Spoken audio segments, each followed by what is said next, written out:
Hello dear students. आज की इस वीडियो में हम आपको बेस्ट करियर ऑप्शन के बारे में बताना चाहूँगा।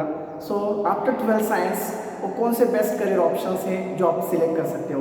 बहुत सारे पेरेंट्स और बच्चों का ये बहुत ही बड़ा प्रॉब्लम होता है कि आफ्टर 12th होने के बाद वो अपना करियर कैसे सिलेक्ट करें। ओके, तो बच्चे सबसे पहले मैं आपको बताऊंगा कि when you can select your career, you first of all you see your interest, so in which field you are interested, so आपको कौन से फील्ड में इंटरेस्ट है, अकॉर्डिंगली आप अपना करियर सिलेक्ट कर सकते हो। ओके, सो इंटरेस्ट ही बहुत इंपॉर्टेंट रोल प्ले करता है स्टूडेंट्स। बहुत सारे बच्चे क्या करते हैं कि चलो मेरा फ्रेंड्स ने इंजीनियरिंग में एडमिशन लिया, चलो मैं भी वहाँ पे चले जाता हूँ। आफ्टर 2 to 3 years ही रियलाइज क्योंकि ये मेरा पैशन नहीं था। Okay, so it's not a passion.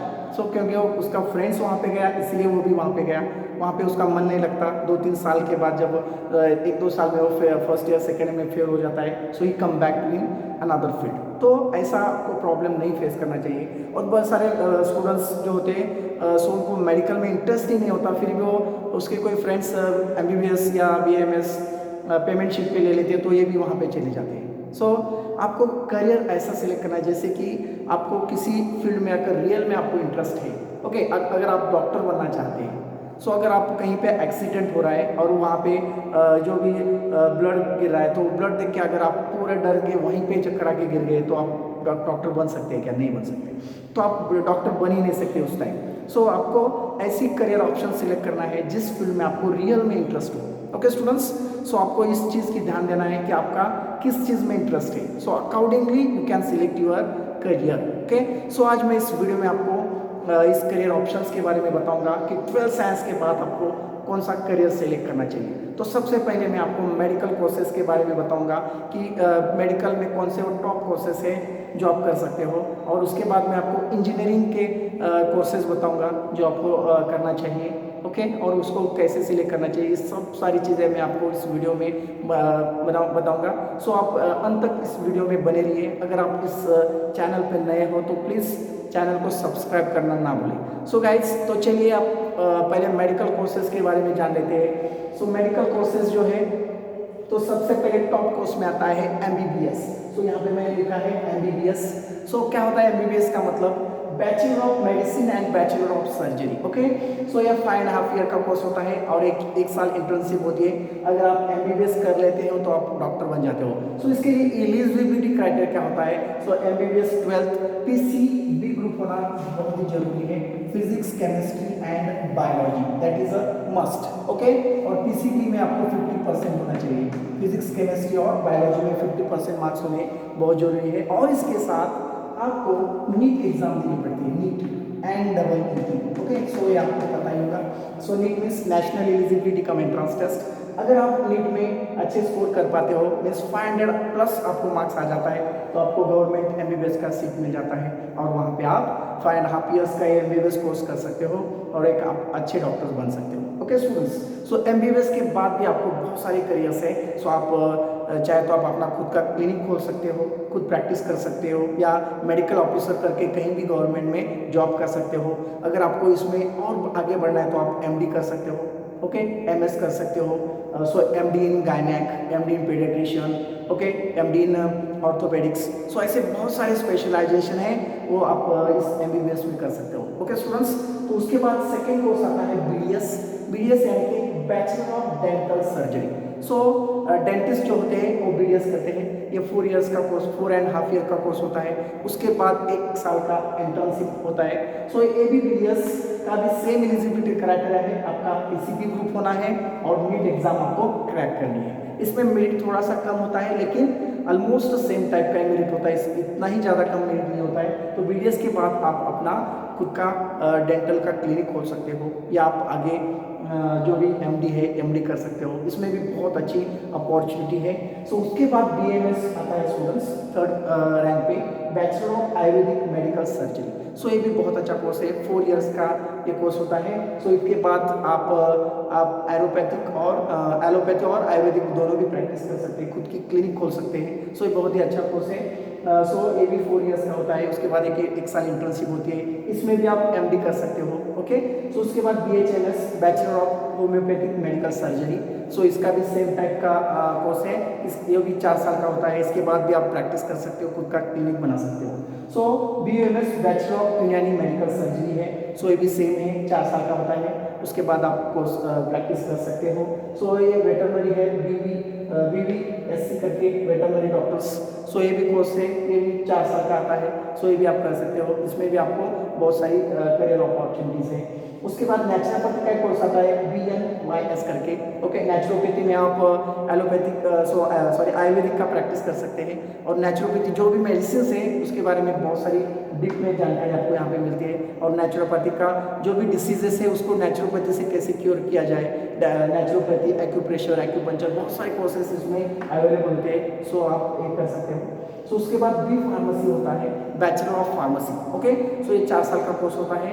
सो इसके बाद आप अगर आपका फार्मेसी कंप्लीट हो जाता है तो आपका एक MCI का लाइसेंस मिलता है, दैट इज यानी कि मेडिकल काउंसिल ऑफ इंडिया। तो आप खुद का एक मेडिकल शॉप खोल सकते हो, या आप as a medical officer, as a drug inspector करके भी आप एग्जाम दे सकते हो, या किसी भी फार्मा मल्टीनेशनल फार्मा इंडस्ट्री में as a senior officer executive करके जॉब कर सकते हो। इसमें भी बहुत सारी करियर अपॉर्चुनिटीज़ है।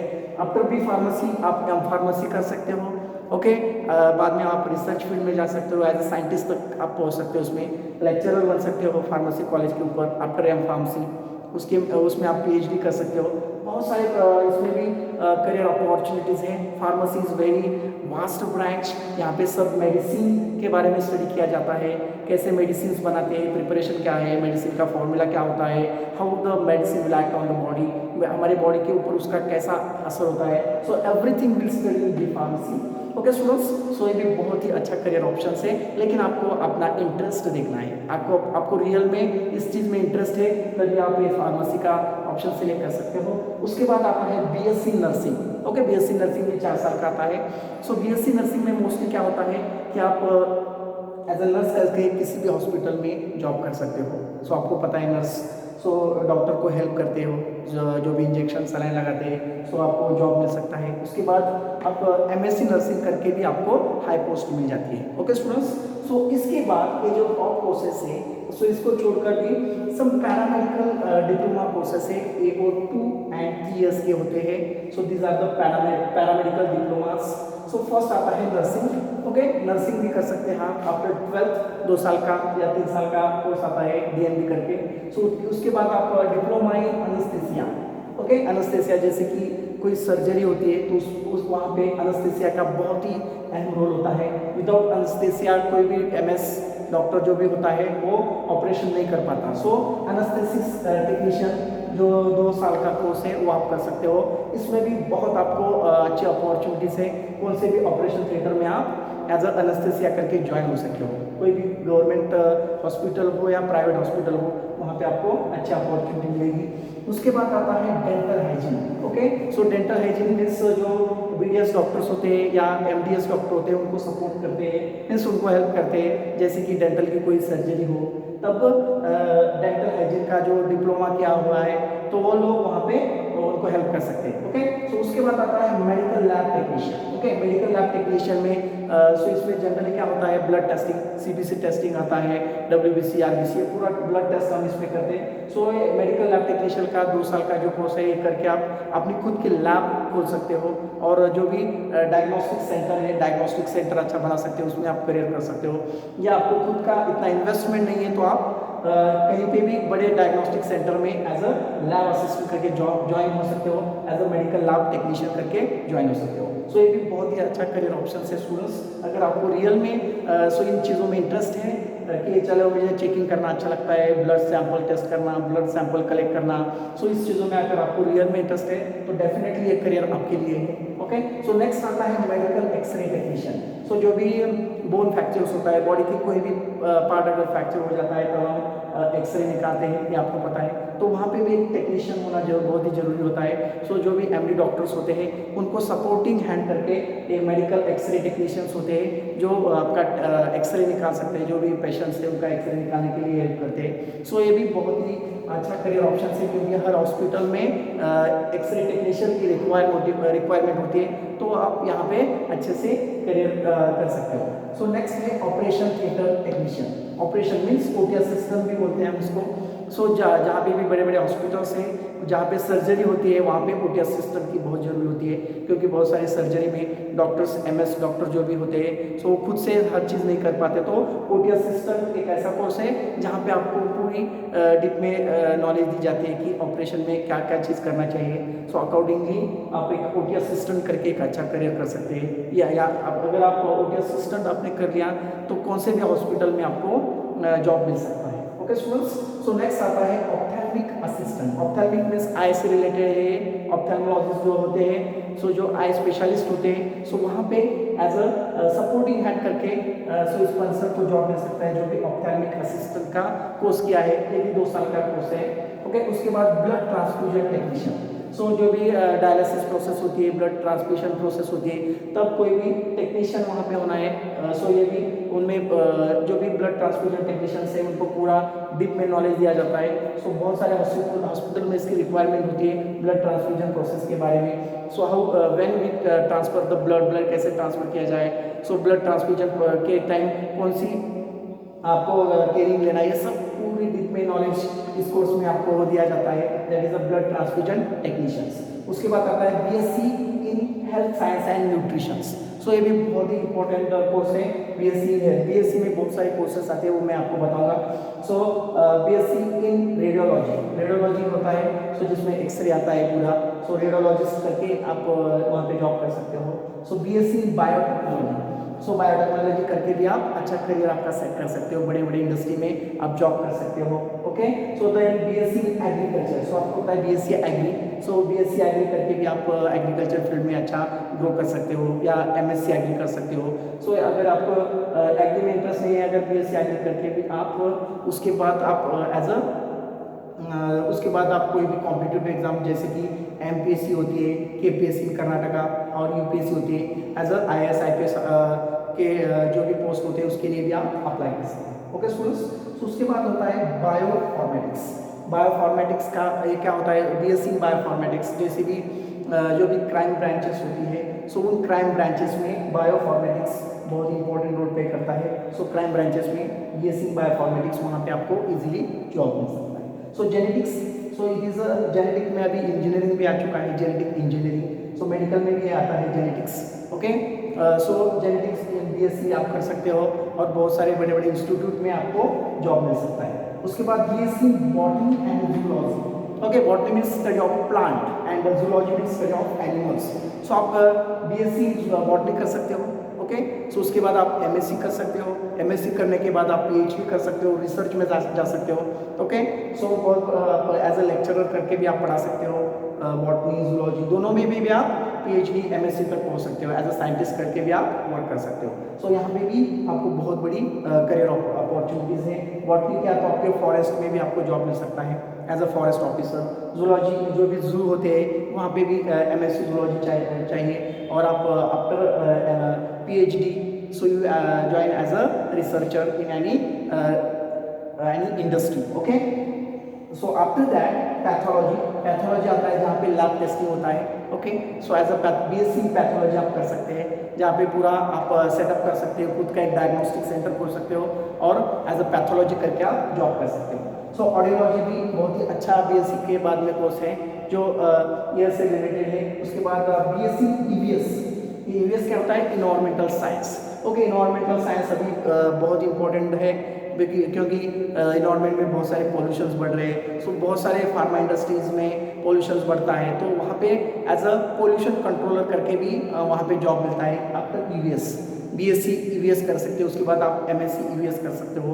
बाद में बहुत सारे स्कूल्स में environmental science as a teachers requirement होती है, you can apply there also. Okay, so then another course होता है BFSc, bachelor of fishery science. So fisheries में आप जॉब कर सकते हो।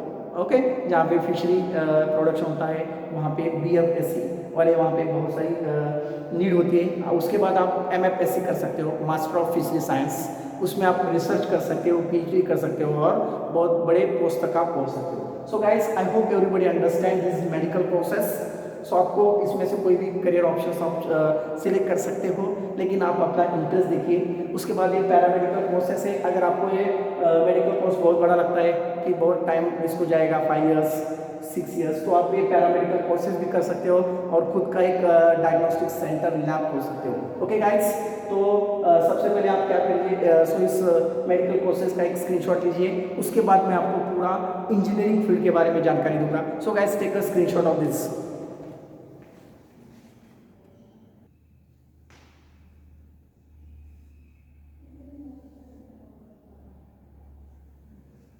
सो गाइस, तो देखिए अभी इंजीनियरिंग के बारे में मैं बताऊंगा। इंजीनियरिंग के कौन कौन से कोर्सेस हैं जो 4 इयर्स का होता है, जैसे कि बी बैचलर ऑफ इंजीनियरिंग और BTech bachelor of technology.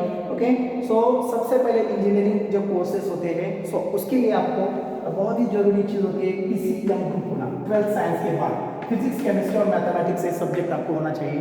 Okay, अगर आपको किसी भी टॉप मोस्ट कॉलेज में इंजीनियरिंग करना है, IIT से इंजीनियरिंग करना है, सो आपको PCM ग्रुप होना बहुत ही जरूरी है। उसके बाद okay, JEE means joint entrance exam mains. Okay, एक एग्जाम होती है। अगर आप JEE मेंस में अच्छा कोर्स स्कोर करते हो तो आपको JEE एडवांस की एग्जाम देनी पड़ती है। ओके, तो JEE मेंस का आपका अगर स्कोर अच्छा है तो आपको जो भी नॉर्मल कॉलेजेस हैं वहाँ पे आपको इंजीनियरिंग को एडमिशन मिल सकता है। अगर आपको JEE आपको अच्छे IITs में या NITs में आपको एडमिशन चाहिए तो आपको JEE एडवांस देना बहुत ही जरूरी है। ओके गाइस, सो आप अभी देखिए कि इंजीनियरिंग में कौन से टॉप कोर्सेस है। सबसे पहले टॉप आता है mechanical engineering. Okay, so mechanical engineering अगर आप JEE मेंस देते हो या आप किसी स्टेट का CET देते हो तभी आप मैकेनिकल इंजीनियरिंग कर सकते हो। अगर आपको IITs में करना है तो आपको JEE एडवांस क्रैक होना बहुत ही जरूरी है। ओके, सो उसके बाद इलेक्ट्रिकल है, ये भी 4 इयर्स का कोर्स होता है। इलेक्ट्रिकल करके भी बहुत सारी इंडस्ट्री में आप जॉब कर सकते हो और बहुत सारे करियर ऑप्शन है आफ्टर इंजीनियरिंग, आपको तो पता है। सो बहुत सारे स्टूडेंट्स अभी इंजीनियरिंग फील्ड को सिलेक्ट करते हैं क्योंकि इसमें बहुत सारी करियर अपॉर्चुनिटीज़ होती है। सो एज अ लेक्चरर करके भी आप ज्वाइन हो सकते हो। मैकेनिकल मीन्स बी करके आप ME कर सकते हो। Okay, master in engineering. Okay, so mechanical में, इलेक्ट्रिकल में, देन सिविल में। अभी तो सिविल लाइन बहुत ही चल रही है। ओके, कंस्ट्रक्शन लाइन में बहुत सारी रिक्वायरमेंट होती है रियल एस्टेट में, तो आप यहाँ पे भी अच्छा अपना करियर सेट कर सकते हो। सो उसके बाद होता है ENTC। क्या होता है ENTC का मतलब इलेक्ट्रॉनिक एंड टेलीकम्युनिकेशंस। सो ये भी 4 इयर्स का कोर्स होता है। ओके, इसके लिए भी आपको JEE मेंस की जरूरत पड़ती है। सो ये करके भी आप अच्छे खासी इंडस्ट्री में जॉब कर सकते हो। सो IT जो भी अभी बहुत ही बड़ा वास्ट ब्रांच है IT इंजीनियरिंग। सो ये बहुत ही सॉफ्टवेयर इंजीनियरिंग में इंजीनियर आप कर सकते हो। सो अभी now it is a big requirement. Okay, क्योंकि अभी हर चीज़ अभी ऑनलाइन है तो हर चीज़ अभी एप्लीकेशंस या ऐप के ऊपर चलती है, तो यहाँ पे बहुत ही बड़ी करियर ऑप्शंस है अभी। सो आप IT इंजीनियर बन सकते हो या CS कंप्यूटर साइंस इंजीनियर बन सकते हो। ये भी 4 इयर्स का कोर्स होता है दोनों भी। सो दोनों में सेम अपॉर्चुनिटी आती है। ओके, कंप्यूटर इंजीनियरिंग करके भी आप एज अ लेक्चरर बन सकते हो। उसमें भी आप आगे PhD करके ME करके बड़े साइंटिस्ट भी बन सकते हो। Okay, so next is the chemical engineering, be in chemical engineering. ये भी बहुत ही बड़ा कोर्स है। सो केमिकल इंजीनियरिंग करने के बाद आप बहुत बड़े मल्टीनेशनल कंपनी में यानी कि फार्मा और केमिकल इंडस्ट्री में आप जॉब कर सकते हो as a senior officer. Okay, so आप अगर आपका MTech हुआ है, BTech हुआ है तो भी आप वहाँ पे एक बड़े पोस्ट पे जॉब कर सकते हो। एज अ लेक्चरर करके भी आप ज्वाइन हो सकते हो। नेक्स्ट इंजीनियरिंग में आता है aeronautical engineering. Okay, aeronautical engineering में भी बहुत ही बड़ा स्कोप है, आपको पता है। ओके, एरोनॉटिकल, देन आर्किटेक्चर तो अभी बहुत ही बच्चे ये सिलेक्ट करते हैं क्योंकि आर्किटेक्चर में जो भी अभी मोस्टली जो भी बिल्डिंग्स होती है उनका डिज़ाइन करना सो इसमें होता है। सो आर्किटेक्चर्स ये भी 4 साल का कोर्स होता है। ओके, आफ्टर JEE मेंस वहाँ पे भी एक आर्किटेक्चर का एक पेपर, सेपरेट पेपर होता है, पेपर 2 करके। सो अगर आप उस पेपर में एलिजिबल हो जाते हो, पास हो जाते हो तो आपको आर्किटेक्चर में एडमिशन मिल जाता है। और अगर आपको JEE मेंस आपने नहीं दिया है तो और एक कोर्स होता है नाटा करके, NATA NATA. This is also one of the entrance exam for architecture. Okay, वो भी आप एग्जाम दे सकते हो। उसके बाद एरोस्पेस में जैसे कि नासा है, वहाँ पे भी एरोस्पेस का इंजीनियरिंग करके आप वहाँ तक पहुँच सकते हैं, वहाँ तक आप जॉब कर सकते हो। ये भी बहुत ही बड़ा करियर ऑप्शन है। ओके, ये तो कॉमन इंजीनियरिंग की फील्ड हुई। ये छोड़ के भी metallurgy, okay, so metallurgy in engineering, metallurgy यानी कि so the extraction of metal from different ores, from earth crust we can extract the ores. So जो भी मेटल्स होते हैं वो हम अर्थ क्रस्ट से निकालते हैं, उसको प्यूरिफिकेशन करते हैं, ये जो सारी इंजीनियरिंग से रिलेटेड होता है। सो इसमें भी आप अगर आप भी किया तो आप इसमें भी बहुत सारी करियर ऑप्शंस होते हैं। ओके गाइस, सो मराइन इंजीनियरिंग है जो सी वाटर में बहुत सारे एनिमल्स या उसकी स्टडी आप कर सकते हो। सो ये छोड़ के आप इंफ्रास्ट्रक्चर इंजीनियरिंग, सो बहुत सारे बिल्डिंग्स बनते हैं, वहाँ का इंफ्रास्ट्रक्चर आपको चेंज करना होता है। सो कैसा इंफ्रास्ट्रक्चर चाहिए, कम प्लेस में आपको बहुत ही बड़ा इंफ्रास्ट्रक्चर बनाना है अंदर, सो भी आप कर सकते हो। अगर एक इंजीनियरिंग किया तो वहाँ पे भी आपको अच्छा जॉब मिल सकता है। Okay, next is genetic engineering. Genetic engineering nowadays is very recent engineering. So यहाँ पे जो भी जेनेटिक्स होता है, जेनेटिक्स आपको पता ही है। ओके, जेनेटिक डिसऑर्डर्स आपको पता होगा। ओके, सो जेनेटिक्स जो जेनेटिक्स के बारे में आप यहाँ पे अच्छा इंजीनियरिंग करके वहाँ पे भी आप बड़े उसमें जॉब कर सकते हो। Then biotechnology in engineering, biotechnology ये भी बहुत ही अच्छा करियर ऑप्शंस होता है आपके लिए। सो ये करने के बाद आप बहुत बड़े इंडस्ट्री में जॉब कर सकते हो, और बीटेक करके आप आगे एमटेक कर सकते हो, पीएचडी कर सकते हो, उसमें भी आपको बहुत सारे करियर ऑप्शंस हैं। ओके गाइज, सो उसके बाद हम कुछ ह्यूमैनिटी कोर्सेज देखेंगे। सो इसके अलावा आप 12th साइंस के बाद और क्या क्या कर सकते हो। एडवर्टाइजिंग का भी आप कोर्स कर सकते हो, जो 2 साल का होता है। सो क्योंकि अभी हर फील्ड में एडवर्टाइजिंग का बहुत ही बड़ा रिक्वायरमेंट होता है, एडवर्टाइजिंग कैसे किया जाए। ओके, कोई भी चीज़ को आपको प्रेजेंट कैसा किया जाए, सो एडवर्टाइजिंग का कोर्स होता है। देन क्रिमिनोलॉजी का कोर्स होता है। Okay, then foreign languages, different foreign language अगर आप पढ़ते हो तो यहाँ पे भी आपको बहुत ही बड़ा करियर ऑप्शंस होता है गाइस। सो क्योंकि जो भी फॉरेनर्स यहाँ पे अपना बिजनेस लॉन्च करना चाहते हैं, लेकिन उनको यहाँ का लैंग्वेज नहीं समझ में आता, तो आपके साथ बात करके वो उनका बिजनेस यहाँ पे सेटअप कर सकते हैं। ओके, अगर कोई फॉरेनर जापानीज यहाँ पे आता है, अगर आपको जापानीज लैंग्वेज आती है और उसको यहाँ पे फूड इंडस्ट्री डालना है, ओके, अगर उसको फूड इंडस्ट्री यहाँ पे डालना है, लेकिन उसको हमारी जो भी लैंग्वेज है लोकल हिंदी या इंग्लिश उसको नहीं समझ में आती, तो आप इस फॉरेन लैंग्वेज अगर आपको आती है तो डेफिनेटली आपको वहाँ पे एज अ ट्रांसलेटर करके जॉब मिलता है। ओके, सो यहाँ पे भी बहुत बड़ी अपॉर्चुनिटी है। जैसे ट्रैवल एंड टूरिज्म, ये भी बहुत बड़ा कोर्स है। सो खुद का एक ट्रैवल एंड टूरिज्म का आप बना सकते हो। ओके, क्योंकि अभी बहुत ही बड़ी रिक्वायरमेंट है, लोगों को यहाँ वहाँ घूमना बहुत ही लोग पसंद करते हैं, तो आप खुद का एक ट्रैवल एंड टूरिज्म बना सकते हो। Okay guys, so after that interior designing का कोर्स है। सो ये भी फीमेल के लिए बहुत ही अच्छा है। सो ये भी आप इसमें भी आप करियर कर सकते हो। उसके बाद आता है जर्नलिज्म। आपको अगर बातें करना बहुत अच्छा है या न्यूज़ अपडेट्स देना, न्यूज़ देना, तो आप पता है आपको, सो ये जर्नलिज्म में आप बहुत ही बड़ा करियर कर सकते हो। Okay guys, so this are regarding the engineering field. Okay, after 12th science, 12th science के बाद ये बहुत ही सारे अच्छे कोर्सेस है। सो आपको करना है, लेकिन सबसे इंपॉर्टेंट चीज़ आपको ध्यान देनी है कि आपका इस चीज़ में इंटरेस्ट है या नहीं। Okay, accordingly you have to select your career. Okay, so अगर कोई फ्रेंड इंजीनियरिंग में जा रहा है तो आपको जाना नहीं है, तो आपको सबसे पहले आपको खुद को जान के लेना है कि आपको रियल में उसमें इंटरेस्ट है या नहीं है। अगर कोई सॉफ्टवेयर इंजीनियर बनना चाहता है, लेकिन उसको कंप्यूटर से कुछ नॉलेज नहीं है, लेकिन उसका फ्रेंड्स वहाँ पे इंजीनियरिंग कर रहा है इसलिए वो वहाँ पे जा रहा है, तो it's not good. Okay, so आप अच्छा इंजीनियर नहीं बन पाओगे। ओके गाइस, सो अगर कोई फार्मेसी में जा रहा है लेकिन आपको मेडिसिन में कोई इंटरेस्ट नहीं है, मेडिसिन कैसे फॉर्म होते हैं, उसका फॉर्मूला क्या है, इसके बारे में आपको इंटरेस्ट नहीं है, फिर भी आपने फ्रेंड ने फार्मेसी करवाए तो आपने भी लिया, सो इट्स नॉट गुड। ओके, बहुत सारे पेरेंट्स प्रेशराइज करते हैं कि चलो अभी MBBS को ज़्यादा स्कोप है तो MBBS कर लो, पेमेंट शीट भर लेते, उसको मेडिकल में इंटरेस्ट ही नहीं होता है, फिर भी ज़्यादा पैसे भर के वहाँ पे MBBS को एडमिशन लगवा लेते हैं, लेकिन बाद में क्या होता है, सो फर्स्ट ईयर और सेकेंड ईयर में मोस्टली फेल हो जाते हैं। उसके बाद उसको रियलाइज होता है कि अरे यार ये तो मेरा फील्ड ही नहीं, सो उसके बाद वो दूसरे फील्ड में आते हैं, तो ऐसे आपका टाइम बहुत वेस्ट हो सकता है गाइस।